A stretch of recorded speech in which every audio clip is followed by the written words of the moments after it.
좋아요, 구독! 네, 서울경제TV 증시8 조간 브리핑 시간입니다. 서울경제신문에서 발행한 이슈 전해드리는데요. 첫 번째 소식부터 하나하나 짚어보겠습니다. 화면 살펴보시죠.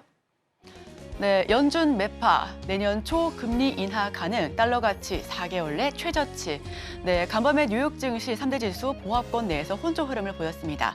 다우 지수는 0.04% 소폭 상승한 채 마감이 됐고요. 나스닥과 S&P 500 지수는 각각 0.16%, 0.09% 하락한 채 마감이 됐습니다. 페드의 금리 인하 기대감 속에 혼조세를 보였는데 미 국채 금리가 떨어지고 유가는 급등했던 하루였습니다. 미국 금융시장은 금리가 정점을 찍었다라는 공감대가 확산되면서 투자자들이 금리 인하 쪽으로 관심이 집중되고 있는데요. 지금 보시는 것처럼 달러 가치 이달에만 3.6% 하락했습니다.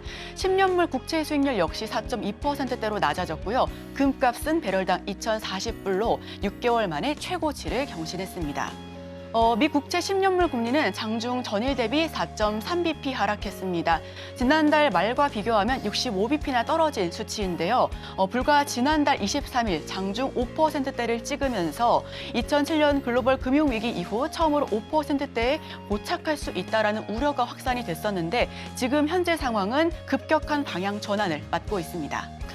자, 연준 매파. 대표적인 인사죠. 크리스토퍼 월러 이사는 낮은 인플레가 지속할 때는 금리 인하 역시도 가능하다라는 의견을 보였습니다.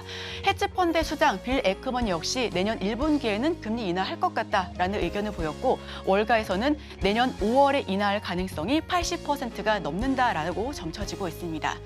매파 인사들의 비둘기적 발언에 힘입어서 역시 지금 계속해서 이 인하 쪽으로 무게추가 올려지고 있고요.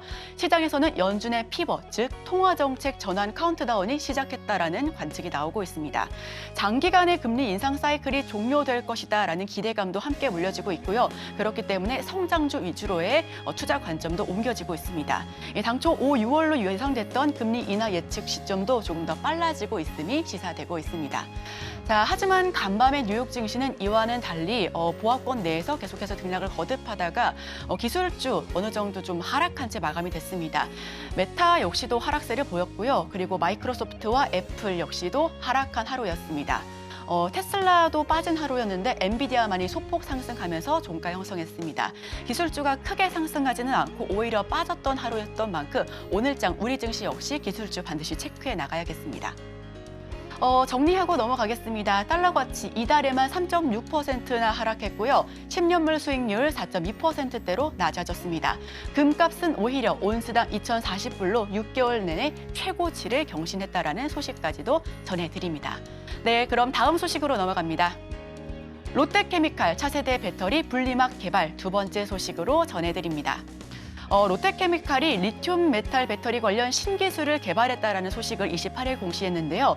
리튬 메탈 배터리, 차세대 배터리로 평가받고 있습니다. 앞으로 배터리 소재 사업의 역량을 강화하겠다라고 밝힌 롯데케미칼, 자세한 소식 들어보겠습니다. 롯데케미칼은 반고체, 전고체 리튬 메탈 배터리에 사용되는 음극재의 불안정성을 해결할 수 있는 분리막 코팅 소재 제조 기술을 국내 최초로 개발하고 특허 출원을 완료했다라고 공시를 했는데요. 이 분리막 코팅 소재 제조 기술이란 리튬이온의 흐름성을 개선하는 기능성 소재를 리튬 메탈 배터리 분리막에 코팅해 내구성을 강화하는 것이 핵심입니다. 자, 지금 살펴보시면 롯데케미칼 측은 신기술을 덴드라이트 현상을 억제해서 리튬 메탈 음극재의 장기 안정성을 확보해 나가겠다라고 밝혔고요. 이 500사이클에서 90% 이상의 용량 보존율을 보이겠다라고 선보였습니다. 이를 통해 기존 분리막 대비 30% 이상의 내구성 향상 효과를 기대할 수 있다는 게 롯데케미칼 측의 설명이고요. 또 기존 리튬이온 배터리에 적용되는 제조 설비를 사용 가능하겠다라는 소식과 함께 차세대 반고체, 전고체 리튬 메탈 배터리 생산 설비 구축에 필요한 시투자비 절감도 가능해졌다라는 소식을 함께 전달했습니다. 자, 어제 전반적으로 2차 전지가 강세를 보였습니다. 리튬 관련된 종목들 역시도 상승세를 보여줬었는데 LNF가 15% 넘게 뛰었고요. 에코프로비엠은 10%, 에코퓨처엠, 포스코 퓨처엠도 7% 넘는 상승세를 연출했습니다. 탑머티리얼도 4%대, 금양 역시도 4%대 넘는 상승률을 보여주면서 전반적으로 2차 전지가 강했던 하루가 연출이 됐었습니다. 자, 롯데케미칼 정리하고 넘어가겠습니다. 리튬 메탈 음극재 불안정성을 해결했다라는 소식, 희소식으로 전해왔고요. 기능성 코팅 소재 제조 특허 출원 역시도 좋은 소식으로 들어와 있습니다. 롯데케미칼의 주가 앞으로도 살펴봐 주시면 좋겠습니다. 자, 그럼 다음 소식으로 넘어가 보겠습니다. 투자 경고에도 에코프로 머티 장중 15만 원 선을 돌파했다. 네, 세 번째 소식으로 전해드립니다. 최근 에코프로 머티의 주가 상승이 굉장히 뜨겁습니다. 2차 전지 소재 기업인 에코프로 머티리얼즈 주가가 장중에 15만 원 선을 돌파했고요. 시가총액도 한때 10조 원을 크게 웃돌았었습니다. 코스피 시총순위도 상장 첫날 81위에서 현재는 41위권까지 수직 상승에 랭크되어 있습니다. 지금 11월 17일에 3조 원이었었던 시총이 지금 29일 기준에 9조 원까지 껑충 뛴 모습인데요. 자, 그럼 자세한 소식으로 넘어가 보시죠. 어제 최근 들어서 주가 추이를 살펴보겠습니다. 계속해서 고공행진하고 있는 모습이고요. 17일 상장한 이후 이달 22일과 24일만을 제외하고는 모두 상승 마감했습니다. 29일 한국거래소가 에코프로 머티에 대해서 투자 경고 종목으로 지정했지만 오히려 주가는 상승한 채 종가 형성했는데요. 에코프로 머티 굉장히 유명한 전구체 국내 유일 생산 기업입니다. 하지만 하이니켈 전구체를 국내 유일에 대량 생산하는 부분에 하이니켈 전구체를 조금 더 방점으로 찍어주시면 좋을 것 같은데요. 지배적인 시장 지위 역시도 눈에 띄고 있는 부분입니다. 하이니켈 전구체 시장 점유율 당면 탑을 찍고 있고요. 최고의 기술력을 자랑하고 있어서 많은 투자자분들께서도 현재 관심을 갖고 계신 종목입니다. 이 전구체란 양극재 이전 단계의 물질로 리튬이온 배터리의 성능을 결정하는 핵심 소지인데 핵심 소재를 바탕으로 계속해서 발전해 나가겠다라는 에코프로 머티의 사업 내용까지 설명해 드립니다. 자, 정리하고 넘어가겠습니다. 시총 10조 원에 육박해 코스피 41위로 등극을 했고요. 개인 투자자들은 상장 이후 2,796억 원의 순매수세를 보여주면서 계속해서 주가 담고 있습니다. 두산 로보틱스 역시도 상승 랠리를 보여주고 있습니다. 61%나 뛰었으니까요. 앞으로도 신규 상장주 계속해서 이 상승 랠리를 지켜봐 주셔도 좋을 것 같습니다. 자, 그럼 다음 소식으로 넘어가 보겠습니다.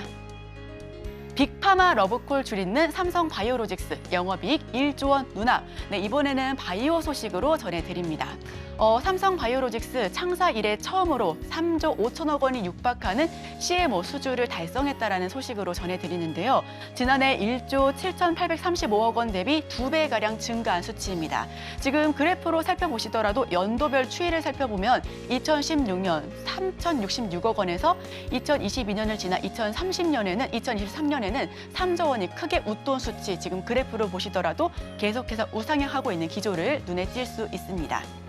삼성바이오로직스 독야청청하고 있다라는 교보증권의 리포트를 가지고 왔는데 2025년까지 가시성이 높은 단기 실적 성장을 기대한다라는 소식입니다. 투자 의견 역시 100만 원 선이 훨씬 웃돌 것으로 바이 의견을 줬고요. 삼성바이오로직스 올해 목표가 매출 3조 6천억 원입니다.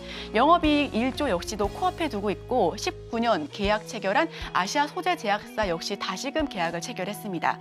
한 건의 신규, 4건의 증액 CMO 계약 체결, 그리고 28일에 공시에 따르면 이번 5건의 계약으로 늘어난 수주 금액은 약 7,608억 원에 달하고 있습니다.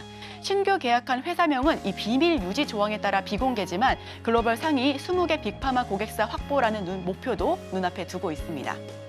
자, 글로벌 빅파마 기업들 GSK, 얀센, 머크, 아스트라제네카, 일라릴리, 화이자, 로슈, 노바티스 등 이 삼성바이오로직스는 14곳을 고객사로 이미 확보한 상태고요. 제품을 확대하고 기존 계약된 물량 생산 규모를 확대해 나가겠다라는 소식입니다. 파트너십을 강화하겠다라는 소식 역시도 전해졌는데 22년에 공시된 계약 11건 중 증액 계약 총 7건 8,805억 원 규모에 달하고 있습니다. 이 빅파마로부터 대규모 수주 에 힘입어서 공장 가동률 역시 확실하게 빨리 늘려나가고 있고요. 이 증가하고 있는 고객사 CMO 요청에 감안해 지난 4월 5공장 증설에 착수했습니다. 완공 시기도 2025년 9월에서 4월로 앞당겼는데 이 같은 성과에 힘입어 삼성바이오로직스 매출 가이던스는 계속해서 상향 조정되고 있는 부분입니다. 올해도 연말까지 전망치를 무난하게 달성하거나 초과해서 사상 최대 실적을 이어나갈 것으로 전망하고 있습니다. 자, 그럼 정리해 보겠습니다. 생산 능력, 속도, 품질, 세 박자를 모두 갖췄다라는 삼성바이오로직스 4곳을 확보했고요. 18곳 중 12건이 증액할 예정입니다. 매출액 역시 3조 원이 훌쩍 넘는 금액으로 전년 대비해서 2배 예상을 하고 있으니까요. 삼성바이오로직스 역시도 제약바이오 측에서 함께 지켜보시면 좋겠습니다. 자, 그럼 다음 소식으로 넘어갑니다. LG전자 친환경 유리 파우더 사업 가속. 네, 지금 마지막 소식으로 전해드릴 것 같은데요. 유리 파우더 사업에 뛰어든 LG전자, 영국의 비영리 단체인 글라스 퓨처스의 회원사로 가입을 했습니다. 지속 가능한 사업에 대한 의지를 드러냈는데 ESG 경영도 앞으로 계속해서 활성해 나가겠다라는 소식입니다. 유리 파우더란 세균, 박테리아, 곰팡이 등 미생물의 성장과 번식을 효과적으로 감소시킬 수 있는 향균 기능성 소재인데 지금 화면에 보이시는 게 바로 이 유리 파우더의 소재 부분입니다. 글라스 퓨처스는 2012년도에 설립이 됐고요. 유리를 제조 사용하는 과정에서 탄소 배출량을 줄이기 위한 연구를 수행하는 비영리 단체입니다. 미국 코닉, 영국의 브리티시 글라스 등 유리 제조업체를 비롯해 영국 디아지오, 네덜란드 하이네켄 등 유리를 사용하는 주류 회사, 캠브리지 대학 등 영국 대학교를 회원사로 두고 있는데요. 20일 현지 시간이죠. 영국 글라스 퓨처스와 양해 각서를 LG전자가 체결했습니다. 이 두 회사는 지속 가능한 방식으로 유리를 제조하기 위한 방안을 모색해 나가기로 했고요. LG전자는 13년 오븐에 유리 파우더를 처음으로 적용했습니다. 이 내부 세척 등 위생 관리에 앞장서겠다라는 목표였고요. 이어 냉장고와 식기세척기, 세탁기, 건조기 등 생활가전 제품 전반으로 유리 파우더 활용을 넓혀가고 있었습니다. 유리 파우더, 건축 자재와 화장품 용기, 요리 도구 등 다방면에 활용이 예상되고 있고 바닥재와 세라믹 타일, 벽지 등 건축 자재에도 사용된다면 세균, 곰팡이 증식을 억제할 수 있을 뿐만 아니라 위생 그리고 내구성을 높이는 데에도 도움을 줄 수 있을 것으로 보여집니다. 이 지속 가능한 방식으로 유리를 제조하기 위해 글라스 퓨처스와 함께 노력해 나가겠다라는 LG전자의 소식까지 함께 전해드렸습니다. 자, 정리하고 넘어갑니다. 이 탄소 배출량을 줄이는 비영리 단체와 함께 회원사로 가입이 되면서 지속 가능한 향상 프로젝트를 동참하겠다라는 LG전자의 소식까지 전해드립니다.